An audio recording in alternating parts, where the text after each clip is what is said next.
It's the Worldwide Sports Radio Network.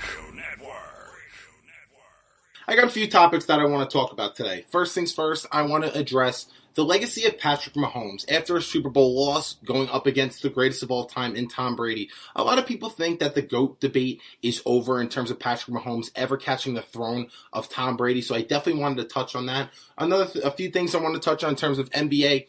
The Lakers-Nets game, a lot of people overreacting, really hyping up the Nets, trying to react that the Lakers loss is so bad for them. Definitely wanted to touch on that.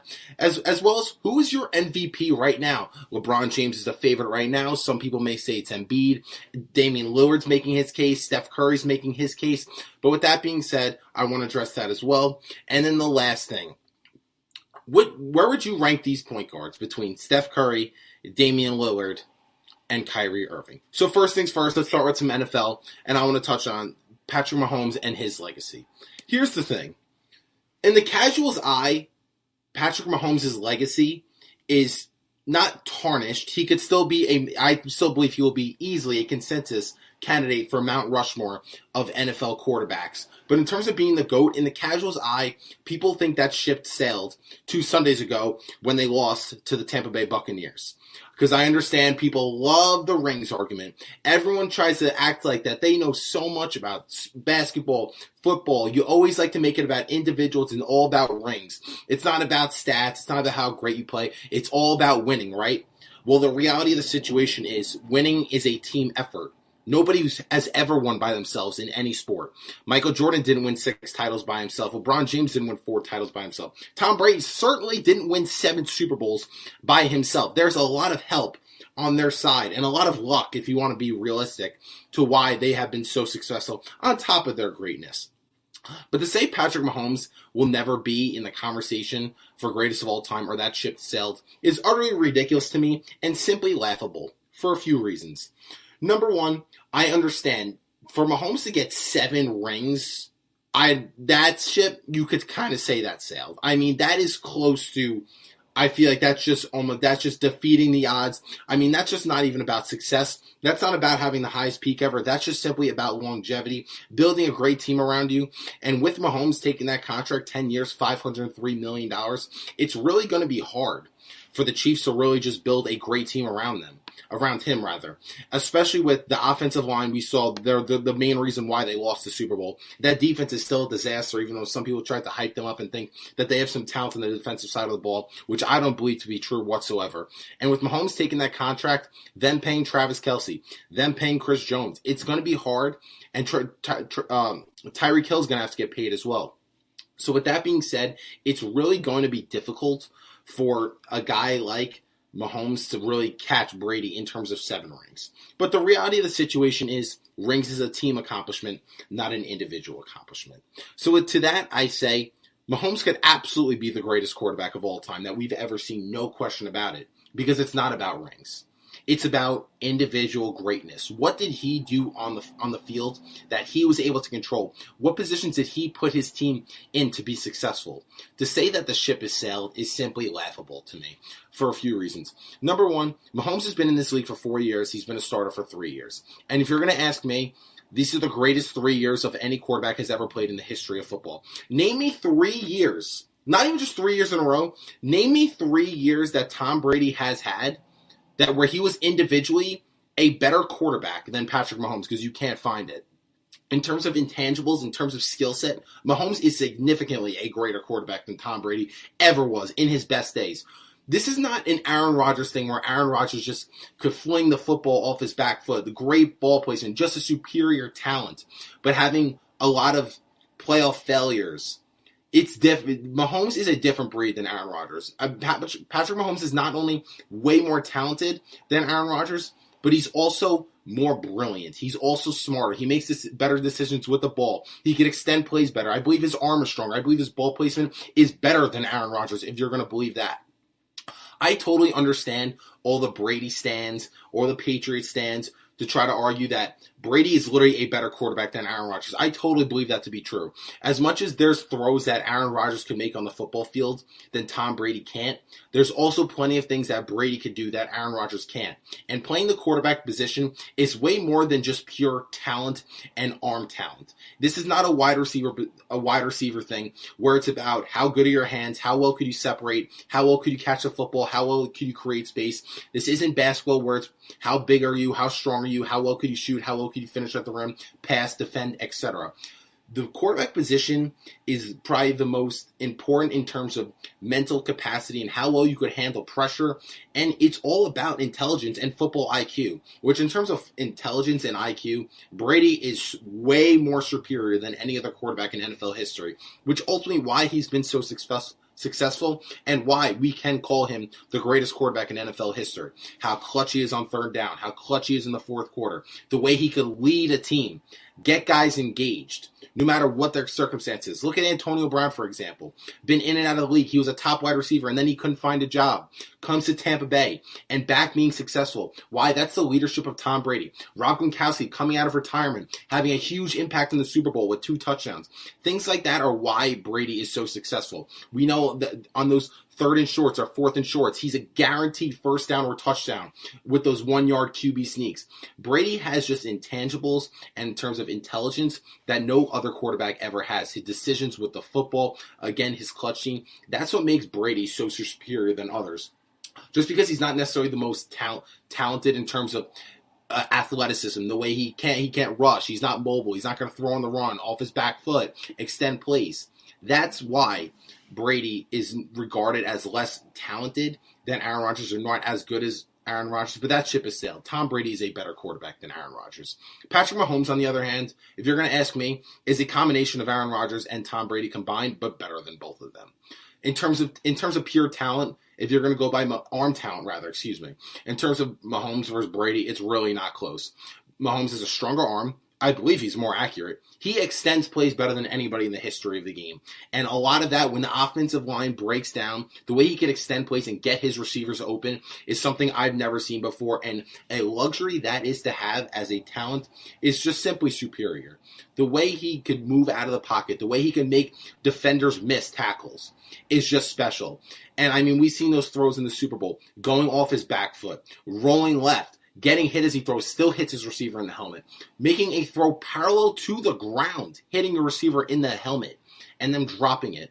I mean, throws that he makes are just something that I've never seen before. In terms of his counting numbers, I mean, 50 touchdowns, 5,000 yards in his first season as a starter, winning MVP. Aaron Rodgers has never thrown for 5,000 yards, never thrown for 50 touchdowns. We've seen Brady throw for 50 touchdowns in 2007. That's about it. But, I mean, Peyton Manning is the all-time leading record of 53 touchdowns in 2013 with the Denver Broncos. So if we're going to talk about something like that, his numbers, I mean, this past year, Mahomes led the league with 4,700 yards, I believe, threw for 38 touchdowns just for 6 interceptions. So his numbers are just as great as everybody else's. And again, we still haven't even seen his peak yet. I still believe he's going to get better. Patrick Mahomes is still going to get much better than he already has been. I don't think you could say that the first 3 years is going to be his best 3 years. And that just goes to show you his greatness. That's why I'm such a believer in Patrick Mahomes. And in terms of his intelligence and brilliance, he does not make mistakes. The kid really does not make mistakes. He doesn't turn the football over a lot. And the way he gets his receivers open is something that's a very underrated intangible about Patrick Mahomes. We've seen numerous times where he is reading DBs, he's looking off DBs, getting his receivers open, drawing a safety away from the double coverage. That is making his receivers better.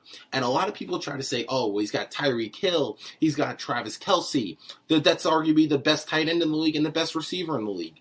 Mahomes is making them better than they are. And it's not to take anything away from them. Travis Kelce is the best tight end in the league, no matter what team he's on.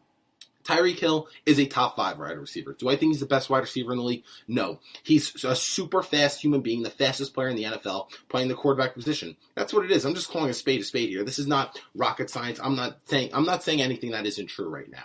So in terms of intelligence, in terms of clutch genes, which Mahomes, I still believe is the most clutch player in the NFL. And in terms of talent, Mahomes is already better than Tom Brady's ever been on his best day. I don't believe there's ever a season there's no season in Tom Brady's career that I would take over Patrick Mahomes. I really wouldn't. Whether it's his MVP season, whether it's last year when they won the Super Bowl, or this year where they made the Super Bowl. And then his offensive line simply disappointed him. In terms of catching Brady as the GOAT, we really need to see him. Now, he needs more rings, of course. People are always going to hold that against him. Look at Aaron Rodgers. As talented as he is, one Super Bowl appearance, that's not going to cut it. The Chiefs, being in the AFC, which, in my eyes, there's not many teams that can compete with the Chiefs anytime soon. The Buffalo Bills had a cute Cinderella story. I think it stops there. The Tennessee Titans, Derrick Henry, sure, I believe was the MVP of the league. I mean, he's sensational as well.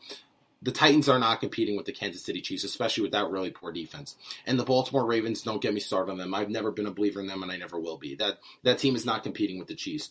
So I believe the Chiefs are going to be in the Super Bowl or competing in the AFC Championship game just about every single year. And Mahomes racking up those accolades, racking up MVPs, that's how I think he's going to be able to catch the GOAT. But what I really wanted to get into in terms of Patrick Mahomes, lost it. In terms of Patrick Mahomes being the GOAT, here's the thing. Mahomes, I believe, is one of 3 athletes currently standing on planet Earth where if you poke the bear, if you touch them the wrong way, you say one thing to go against them, I believe you're going to regret it. When you don't poke the bear always bites back. And there's 3 athletes I'm talking about. Patrick Mahomes is one of those dudes I believe is that guy. The other guy is Tom Brady, and the other guy is LeBron James. Now let me expand. Tom Brady, this is probably his most impressive Super Bowl run. Did he do it by himself? Did he carry the Buccaneers? Absolutely not. But what he did as an individual, he had a phenomenal year.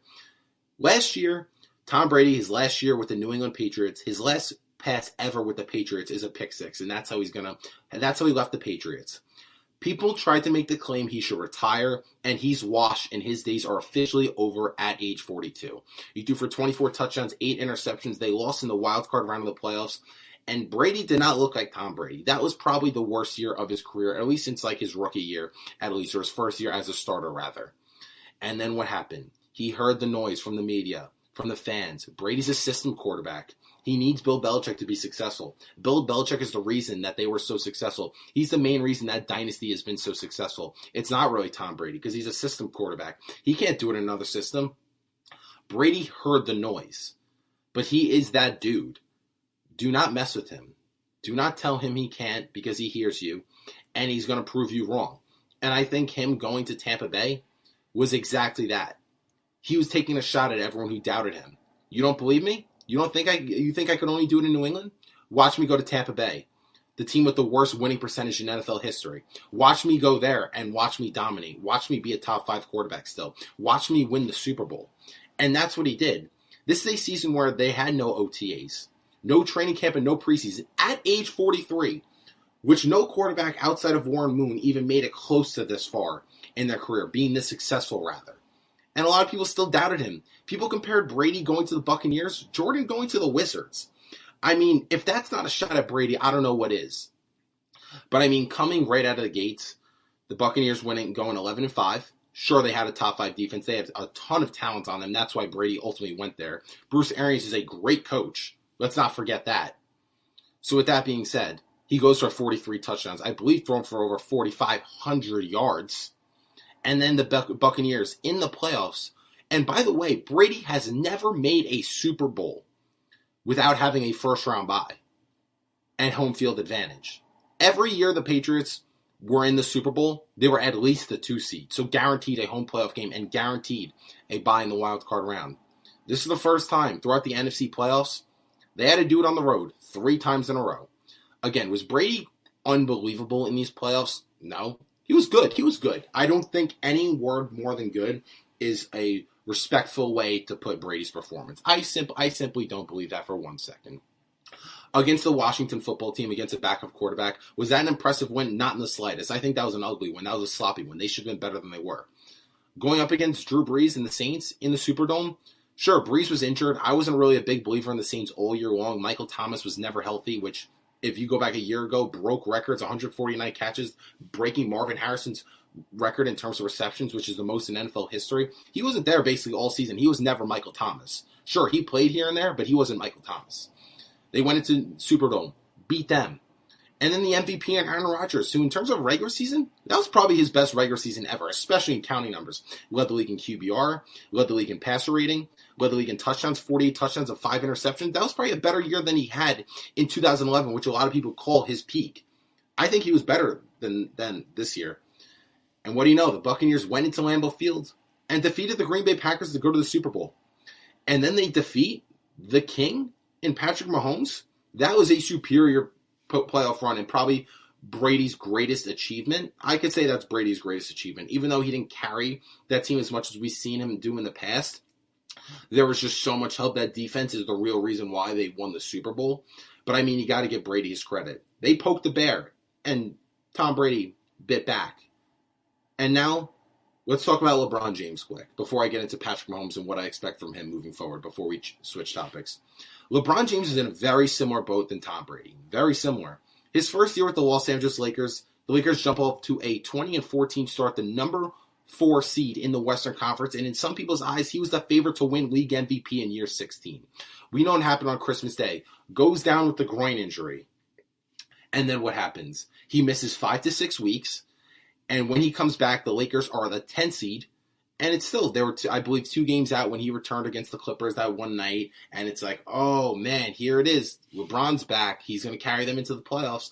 And what do you know? LeBron had the worst stretch of his career. He looked disinterested. He looked like he didn't want any of those guys to be his teammates anymore. That's why he tried to trade the entire roster for Anthony Davis, which we saw how that aged.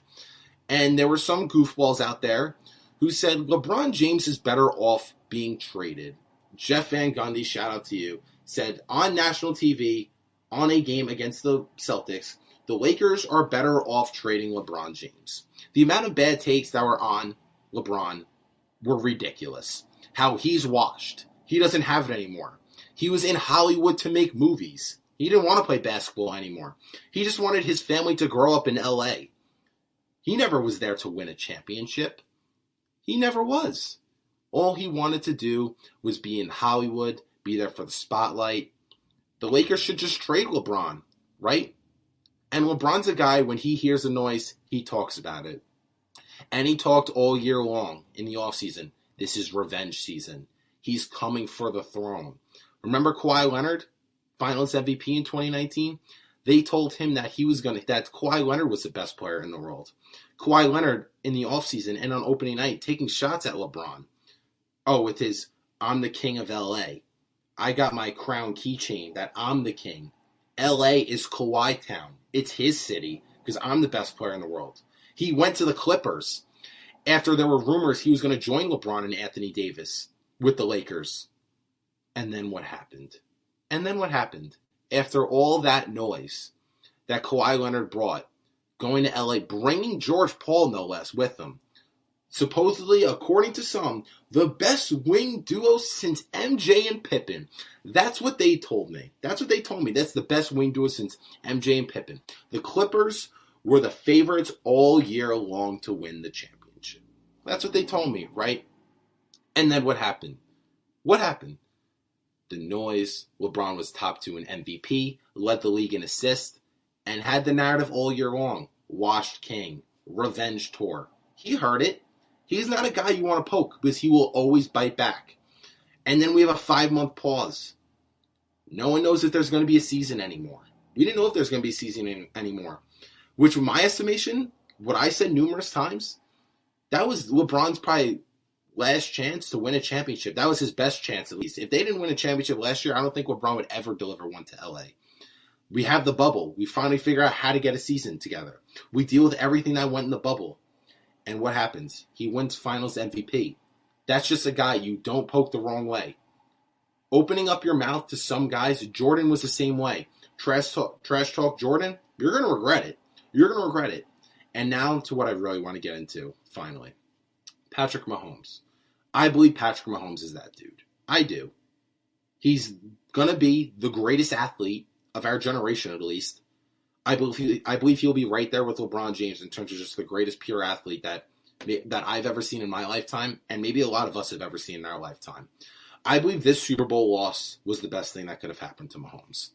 They've just had so much success where it was just unrealistic. some things Mahomes has had. I mean, his first year as a starter, 50 touchdowns, 5,000 yards, going to the AFC Championship game, and literally the only reason they lost. Dee Ford lining up 6 inches offside, which had no correlation to the play whatsoever, even though it was the right call. Brady throws an interception to lose the game. We think the Chiefs are going to the Super Bowl. Nope, overturn. The Patriots score a touchdown to tie the game, 31-31. Then we know what happens in overtime. Mahomes never touched the ball. There was nothing he could do there. There's no quarterback, no person. It doesn't matter who it was. Nobody could be in Mahomes' shoes and figure it out when you don't touch the ball. And then the next year, missing time in the regular season, had that knee injury. And then in that playoff run, probably the greatest playoff run individually I've ever seen in my life. I mean, being down 24-0 in the second quarter and then taking the lead in the second quarter. They scored on 7 straight possessions. Mahomes in that playoff run looked like you would in Madden. If you just take the difficulty down to rookie and just tear alive that defense, that's what Mahomes looked like against the Texans. Again, against the Titans, having one of the best runs I've ever seen in my life. That one touchdown he had against the Titans. Down 10 in that game, blew out the Titans. Down 10 points late in the Super Bowl against the top defense in the 49ers. Comes back and wins Super Bowl MVP. And then this year, it looked like this was just too easy of a path for the Chiefs. I mean, they had no they were 14-1 going into week 17 before Mahomes sat out. And which he played week 17, he could have had a better case for MVP. And then, I mean, they beat the Browns even though Mahomes got hurt. They were down 9-0 against the Bills, and they absolutely steamrolled them. It just seemed like no teams could compete with the Kansas City Chiefs. And they went into a team that was just better than them. They went on the road in Tampa Bay and lost to a team that was simply better than them. The Tampa Bay Buccaneers were better than the Kansas City Chiefs. And the offensive line, as many injuries as they had, let Mahomes down, and Mahomes just ran for his life. Ran for 500 yards behind the line of scrimmage. I mean, there was nothing more Mahomes could have did in that game to put the Chiefs in a better position to win. He doesn't play defense. He can't throw the ball to himself. Tyreek Hill dropped a touchdown. Damian Williams dropped a touchdown, both of them hitting their face masks. 2 of the greatest throws I've ever seen in my life. Travis Kelce dropped 2 passes, one of them being a key third down. One bomb that Travis Kelce also dropped. Mahomes had no help there. There was nothing he could have done. But what this did, this poked the bear. He will be back. I totally believe LeBron James, Patrick Mahomes, and Tom Brady are those 3 athletes do not poke the bear. Social media went off on Patrick Mahomes. He will never be better than Brady. The GOAT discussion is over. Brady's a better quarterback than him right now. He hears it. I believe he's coming back with a vengeance. I believe he's going to have something to prove. I believe he's going to have a chip on his shoulder. I'm expecting Patrick Mahomes to win League MVP next year. I am. I'm predicting him to win League MVP. I think he's going to have the best season of his career next year. And I'm going to pick him to win Super Bowl MVP. He's just not a guy I'm going to bet against. I'm not. That's why I believe Mahomes is that dude. This is a perfect opportunity to prove I hear the noise. I'm still the king. I am the best. I'm going to be the greatest of all time. This year, in year 4 as a starter, is the opportunity for Mahomes. That is. And I'm really excited to see it. Because Mahomes is still the best quarterback in the league, and it's not even close. I don't believe Tom Brady's on his level. I don't believe Aaron Rodgers is on his level. It's Mahomes, and it's everybody else, and next year's a year to prove it. But let me flip the script a little bit. Now we'll stick to some NBA. The Lakers and the Nets. I'm a firm believer that the Lakers and the Nets, they're a lock. As long as those teams are healthy, they are a lock to make the finals. There's no team in the Eastern Conference that even sniffs the Brooklyn Nets. The Milwaukee Bucks, every year people try to hype up the Bucks, that Giannis, this, that. They're going to the finals, right? If you still believe in the Bucks, this point in this stage, now they lost 5 straight games. It's laughable to me. If you really believe the Bucks have any chance of getting out of the East, that's a joke to me. It just shows you don't know the sport and you don't follow it enough. Simple as that. The Bucks are doing nothing. Giannis can't close whatsoever. Chris Middleton's not a true number 2 option. He's a good player, and he's only an all-star because the East is terrible. And the East is disgusting this year. The East is the worst. I believe there's 4 teams above 500 right now. That's embarrassing. That's simply embarrassing. The Brooklyn Nets are just so much better than everybody else, and they're not even healthy right now. Kevin Durant's missing time right now. They don't even have enough time to play with Kevin Durant, Kyrie Irving, and James Harden in the lineup by themselves. Once they get rolling, once they really figure this out, watch out. I made a take numerous times, and I'm still on this train. The Brooklyn Nets will cruise through the Eastern Conference playoffs in 15 games or less. I do believe that. There's just the Philadelphia 76ers, I'm not a believer. Ben Simmons can't close. Ben Simmons, we know what he is. He's a great player. He can't shoot. But the reality of the situation, this is a shooter's league. There's more three-point shooting. And when you're closing out games, you need to be relied on to bank jump shots. Not literally bank, but knock down jump shots, excuse me. You need to be able to knock down jump shots. You need to be able to go to the free throw line in clutch times and sink free throws. When teams are backing off Ben Simmons, he's basically a liability, and that's the second best player on that team. Tobias Harris has proven he's not a postseason player. Sure, Seth Curry's a great pickup for shooters. I love Seth Curry. I think Seth Curry is an awesome pickup, a very underrated role player. Dwight Howard is a nice pickup. We know what he did for the Lakers last year. Danny Green looks a little better than he did last year. And Joel Embiid, sure, you can make the case he's the MVP. We're going to talk about that later in today's show. But I mean, I'll give Joel Embiid his flowers, how great he's playing. Do I think his numbers are sustainable? No, I think he's going to go down, honestly. I just don't. He's just been a guy who's been injured year after year. I don't know how long he could sustain that. But it was a great win for the Brooklyn Nets. They needed that. They put it on the Lakers. But the reason why that is, and why people need to stop overreacting, we know the obvious. Anthony Davis didn't play. Without Anthony Davis on that team and the rest of the team is healthy, they are nothing more than a tough team and a tough out in probably the second round of the Western Conference. If AD does not return at all this year, or if he's just not available for the playoffs, or say AD comes back and then he comes to the playoffs and he gets hurt or something for good, God forbid, knock on wood, hope that never happens. AD is one of my favorite players, a top player in this league, top 5 player if you ask me. Without Anthony Davis, this team could probably beat a team in the first round, one of the bottom dwellers in the Western Conference, and they will just be a tough out in the Western Conference second round. But with AD there, Dennis Schroeder there, this team's winning the finals. I'm picking the Lakers to win the finals as long as this team is fully and 100% healthy. Last night, the Lakers lost. Sure, you can't stop the Brooklyn offense. I don't think anyone can. Whether Durant's there or not, the firepower on that Brooklyn Nets team is just superior than everybody else. That's the truth, and that's the truth of the situation. But the real thing why the Lakers got blown out, Dennis Schroeder not being there was probably the key reason why it was such a blowout. Dennis Schroeder's a guy who could create his own shot, take a lot of pressure off LeBron. We know that's Anthony Davis, that's supposed to be his role, take the pressure off LeBron. Last year, he was the leading scorer for the Lakers, a top 5 MVP candidate, if you're going to ask me, which he literally was a top 5 MVP candidate. But the thing about that is, with Dennis Schroeder there, he's a guy who could play make. With LeBron yesterday, it was LeBron had a score, LeBron had a rebound, LeBron had a play make. It's too much to ask a 36-year-old in year 18. Of course, he's going to get his numbers, but he can't do it all. That's what he was expected to do. It just simply wasn't enough. With Dennis Schroeder there, a guy who could create offense for himself and create offense for others, that would have kept the Lakers in the ballgame and made that game way more competitive. When LeBron went to the bench, that team had zero offense. It looked like last year when LeBron went to the bench. They have no other playmakers. They have no other guys who can create their own shot. They simply just don't have any offense without LeBron. That was the biggest reason why the Lakers lost. They just didn't have enough offense. So yeah, without Dennis Schroeder and Anthony Davis, this team is not good. With Dennis Schroeder there and Anthony Davis not there, they're a good team. They're a tough team. They're not a great team. But a fully healthy team, that's the best team in the NBA. So a lot of people love to overreact because that was the most hyped game of the regular season, the Lakers and the Nets, because that's a projected finals, which I will still predict that, assuming health. But a lot of people are still overreacting over that, and it needs to stop. Because as long as these teams are healthy, then we will have an epic showdown. But with that being said, let me flip the script. I wanted to talk about real quick. The top 3 point guards in the league are pretty safe to say. Steph Curry, Damian Lillard, Kyrie Irving. They're in their bag this year. This is one of the best years I could seen from all of them. Sure, Steph Curry's not as good as he was in 2016, but he's having an MVP caliber year.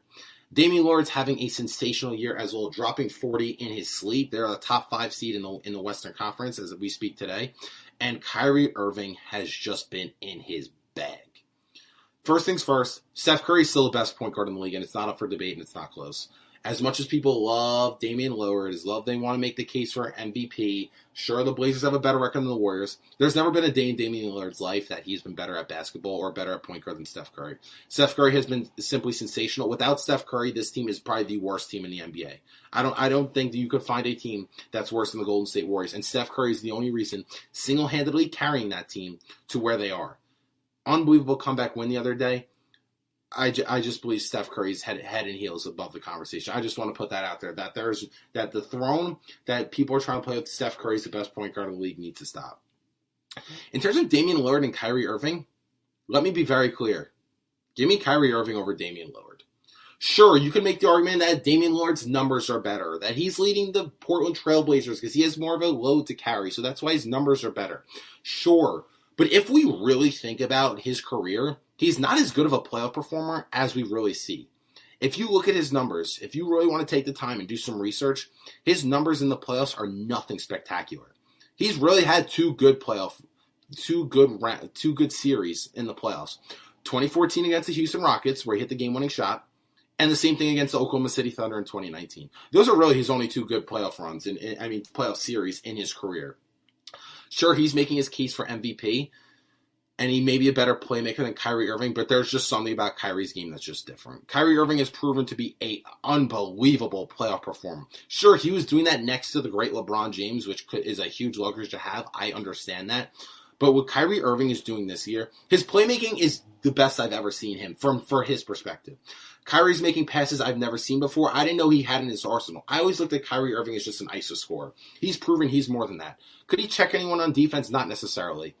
But the way Kyrie Irving can create his own shot, create space, is nothing I've ever seen before. He's the most skilled player in the NBA. Yes, I said it. Kyrie Irving is the most skilled player and skilled scorer in the NBA. The way he could finish in traffic, blow by a defender, and meet bigs at the rim and still finish through them, he's a magician with the basketball in his hand. His handles are the greatest I've ever seen. He could stop on the dime, shoot from three-point range, stop on the dime, shoot an off-bounds mid-range shot, has a post-fadeaway bank, which the amount of tough shots that Kyrie Irving hits at such a high percentage is simple. It's just, he's the most unguardable ISO scorer there is in this league. I don't think there's any other player tougher to guard than Kyrie Irving. You could say Kevin Durant because of his length and the way he could shoot and how tall he is. You could say it's more difficult to guard Kevin Durant because people, in terms of just size, don't match up with Kevin Durant. But in terms of pound for pound, Kyrie Irving is the most difficult player to score on. And that's why I believe I would take Kyrie over Damian Lillard. And especially Kyrie has just proven to be a better playoff performer and proven to even be more clutch than Damian Lillard. I got to call a spade a spade. I know a lot of Damian Lillard fans won't like that, but that's just the truth of the matter. And now to my last topic to wrap up today's show, I definitely want to talk about the MVP race. Again, a lot of people are talking that LeBron James is currently the favorite. That is not my opinion. That's not because I'm a supporter of LeBron James, of what he does on the basketball court, but he is actually the MVP, Kia MVP. So he's a leader for MVP. He's the favorite. That's not my opinion. That is a fact. Joel Embiid, a close second. Damian Lillard and Steph Curry are making their case as well. So let me talk about that. The MVP is all about narratives. We know that. The MVP is all about narratives. Any way the media could find, the media has so much influence on this. We know this. It's not necessarily who's the most valuable or who had the best. It is more about the best season, but it's not really about who's the most valuable, which is the definition of MVP. It's really not about that. It's simply about narratives. LeBron James has the most narratives going for him, which I already addressed before, but I'm going to address again. Here's a few things LeBron does have going for him. Number one, he's in year 18, age 36. He's LeBron James. He's the face of the NBA. Right then and there, those are three narratives he has on his side. That's over anybody else. He hasn't won an MVP since 2013. We call him the best player in the world. So it's at the point, as much as he's suffered from voter fatigue in the past, it's almost like, all right, we got to go back and we actually have to award LeBron the MVP because he deserves it more times than not. If we really want to look at it, LeBron could win MVP almost every single year. But on top of that, what we dealt with last year matters towards this MVP race. They had the 5-month layoff. What we dealt with in the bubble, he won Finals MVP in a 72-day turnaround. LeBron James is giving you over 25, 8, and 8, shooting about 37% from three-point range, close to 50% from the field. And he's played every single game this year in year 18 after the shortest offseason in the history of the NBA. If the Lakers could stay in the top of the Western Conference without Anthony Davis, LeBron locked up his 5th MVP. As long as the Lakers don't drop in terms of seeding, because we know how much the media loves to give the MVP to a top seed. That's what Embiid has going for him. They're the number one seed in the Eastern Conference right now, even though the East is beyond trash. Embiid does have that going for him, being the number one seed right now. But in terms of value, Steph Curry's having a monster year. He's averaging close to 30 a game, but they're the 8th seed. No MVPs in today's era is going to win MVP with the 8th seed. That's just the reality of the situation. And as a 5 seed, the Portland Trailblazers, sure, Dame Lillard's numbers are unbelievable, but I don't think that's going to get it done at all. I don't. Damian Lillard's numbers being the 5 seed is just simply not going to get it done. I understand CJ McCollum and Jokic has missed time, but that's just not going to be good enough. You need to be a top seed in this league to win MVP. And the Lakers right now at the number 2 seed, they're right behind the Jazz. The Clippers are trailing them. They're just behind them. Without Anthony Davis, without his sidekick, missing an extended period of time, if LeBron could carry this Lakers team and keep them right where they are without Anthony Davis, because we know it's really tough to give an MVP to someone who's playing along another top 5-ish player in Anthony Davis. So if with Anthony Davis missing time, a few things that are happening. LeBron's minutes are going to have to amp up. He's going to amp up. We all know that. His usage rate's going to increase. His minutes are going to increase. And he's just going to have to carry a heavier load, which means his points per game are going to increase. His rebounds per game are going to increase. His assists per game are going to increase because he has to do more. So if his numbers are inflating more, he's carrying a heavier load. He's playing every single game, which I do believe LeBron is going to play all 72 games. I do. And with that being said, that's going to lock up LeBron for winning MVP. And the Lakers are still winning because it's all about team records. They love the team records. So if that's the case, LeBron James is hoisting his 5th MVP. And it's nothing to take away from Damian Lillard, Steph Curry, or Joel Embiid. But LeBron is set up to win MVP. And I know he's going for it. He was pissed that Giannis got it over him. I believe Giannis was the MVP last year. He was. It wasn't even close. LeBron was pissed about it, and he believes he deserved it. He knows what he's chasing. He's chasing Michael Jordan, the greatest of all time. He's chasing that ghost in Chicago. He said that's what motivates him. And Michael Jordan has 5 MVPs. LeBron has 4. Another way to get an inch closer to catching that throne that some people still say he has a fighter's chance to get that 5th MVP and tie him. This late in his career, year 18, age 36, have your sidekick miss an extended period of time. Have an unbelievable pad the stat sheet like we know he does. Keep the Lakers winning. Keep the Lakers a top seed in the Western Conference. And jack up those numbers. And then play every single game. That will guarantee LeBron the league MVP. That's a lot of narratives on his side. And that's why I believe that LeBron James is going to hoist his 5th MVP. But with that being said, that's going to wrap up today's show. Thank you, everyone, for tuning in. And if you haven't already, make sure you follow me on Instagram, Facebook, and YouTube at The Falco Takeaway to check out more of my content. It's the Worldwide Sports Radio Network.